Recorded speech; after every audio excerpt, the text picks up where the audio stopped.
2 bedroom hall kitchen की scheme में भी माइनॉरिटी का रिजर्वेशन किया, संविधान विरोधी मुस्लिम रिजर्वेशन शिक्षा में किया और कई सारी बातें की।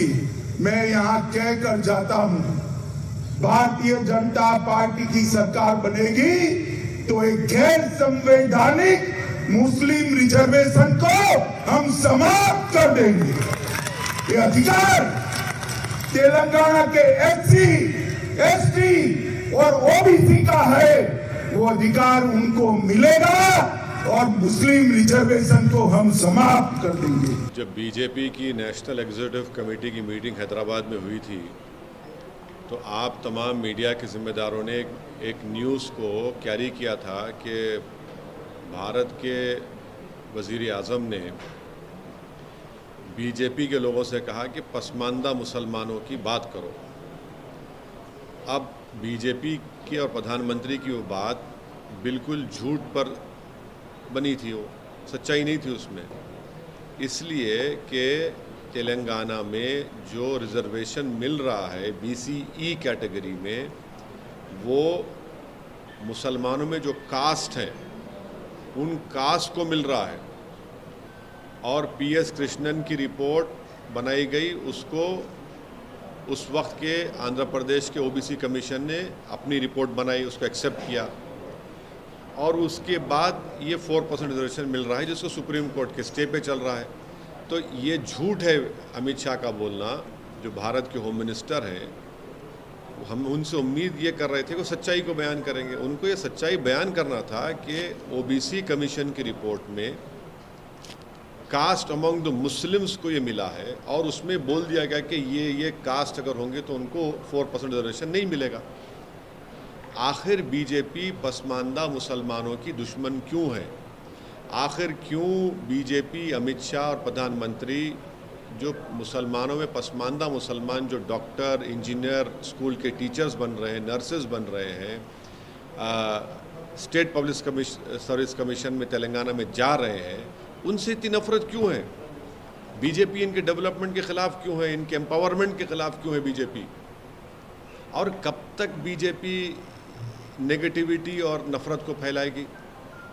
आप क्यों भारत के जो मुसलमानों में जो कास्ट हैं, जो जिनको संविधान के आर्टिकल 15 और 16 के तहत जिनकी सोशल एजुकेशनल बैकवर्डनेस का एक एम्पिरिकल डेटा है, कृष्णन की रिपोर्ट है, OBC कमीशन रिपोर्ट है, फिर उसके बाद सुधीर कमेटी की रिपोर्ट है, फिर तेलंगाना की OBC कमेटी ने उस सुधीर कमेटी रिपोर्ट को लेकर देखा और एक्सेप्ट किया कि यस, मुसलमानों के सोशल एजुकेशनल बैकवर्डनेस का एक एम्पिरिकल डेटा है।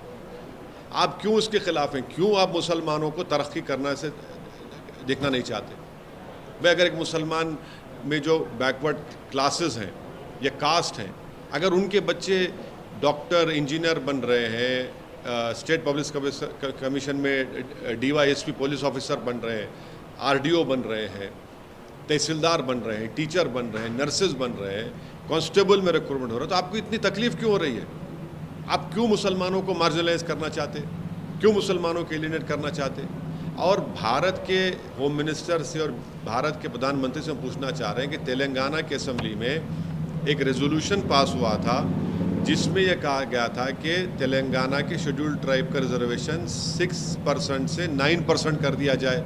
आप क्यों उस पर खामोश बैठे हैं? बताइए, करिए ना आप। और दूसरी बात, तेलंगाना की असेंबली में मुसलमानों में जो कास्ट हैं उनको 12% रिजर्वेशन का एक रेजोल्यूशन पास हुआ, एक्ट बनाया गया, उसको होम मिनिस्ट्री में है। अमित शाह क्यों जवाब नहीं दे उसका? और आपने कर्नाटका में निकाल दिया, सुप्रीम कोर्ट ने क्या कहा अभी तक वो नहीं जानती क्या बीजेपी? तो ये ऑल इन ऑल जो है बीजेपी का एक सिस्टमिक तरीक़ा है कि मुसलमानों को डेवलपमेंट से, उनके एम्पावरमेंट से रोका जाए। वो उनकी गरीब जो कास्ट है मुसलमानों में, उनके बच्चे पॉलिटिकली, सोशली, एजुकेशनली एम्पावर ना हो।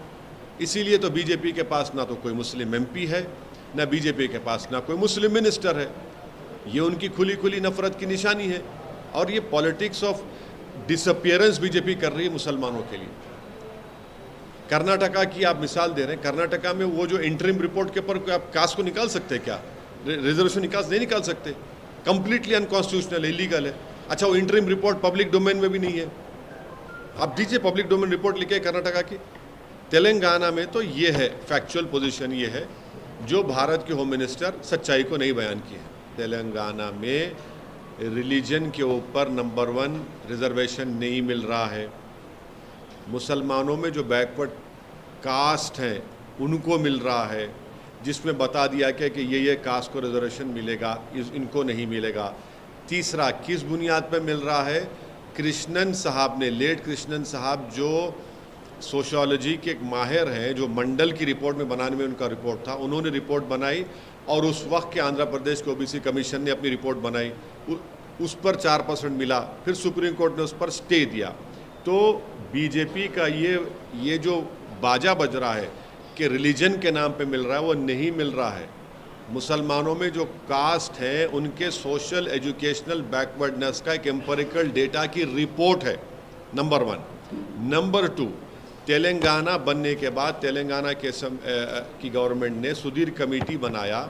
उस सुधीर कमेटी ने मुसलमानों का सोशल एजुकेशनल बैकवर्डनेस की एक एम्पिरिकल डेटा की रिपोर्ट बनाई, जिसको तेलंगाना की बीसी कमीशन ने और एक रिपोर्ट बनाई, उसको एक्सेप्ट किया और 12% रिजर्वेशन देने के लिए बात की, जिसको तेलंगाना की असेंबली ने इसको एक्ट बनाकर, रेजोल्यूशन बनाकर मिनिस्ट्री ऑफ अफेयर्स भिजाया, जहां पर अमित शाह साहब मिनिस्टर हैं। तीसरी बात, आप कह रहे हैं कि शेड्यूल्ड ट्राइब का, तेलंगाना की असेंबली में एक रेजोल्यूशन और एक्ट पास करके भारत की सरकार से, यानी मिनिस्ट्री होम अफेयर्स से, सोशल जस्टिस मिनिस्ट्री से ये पूछा गया, बताया गया, डिमांड किया गया कि ये तेलंगाना सरकार का डिमांड है कि शेड्यूल्ड ट्राइब्स का रिजर्वेशन 6 से 9% किया जाए, आप क्यों नहीं करते? आखिरी बात, मोदी सरकार 50% रिजर्वेशन को पार क्यों नहीं करती? ब्रेक करिए इस बैरियर को 50% के। आप इकोनॉमिक वीकर सेक्शन के नाम पर जो भारत की आबादी का 20% हिस्सा है उनको 10% दे रहे आप, जो भारत की आबादी का 80% हिस्सा है उनको 50% क्यों दे रहे आप? 50% ब्रेक करिए, बताइए कि आप रिजर्वेशन देना चाह रहे हैं पूरे बैकवर्ड कम्युनिटीज़ को, आपकी मोहब्बत है ही नहीं उनसे। जब चुनाव आता तो आप बताए थे कि मोदी जी ओबीसी हैं। अरे भाई 50% की लिमिट को ब्रेक करिए, पार्लियामेंट में कानून बनाइए, आपके पास 300 एमपी हैं, ब्रेक करिए। हम डिमांड करते हैं 50% रिजर्वेशन को ब्रीच होना चाहिए। आप सेंसस की रिपोर्ट नहीं लाते ओबीसी की, डरते हैं आप देने के लिए, क्योंकि मालूम हो जाएगा कि ओबीसी का सेंसस कितना है, और जब ओबीसी का सेंसस बढ़ के मालूम हो जाएगा तो आपका पॉलिटिकल पावर आपसे छीन लिया जाएगा। मोदी जी की कैबिनेट में सबसे ज़्यादा अगर मिनिस्टर हैं तो अपर कास्ट के हैं, ओबीसी क्यों नहीं है बताइए? एससी क्यों नहीं है बताइए? आप जब खड़े होकर बोलते हैं एससी एसटी की, तो मिनिस्टर क्यों नहीं है आपके? ज़्यादा तो अपर कास्ट के लोग हैं मोदी जी कैबिनेट में।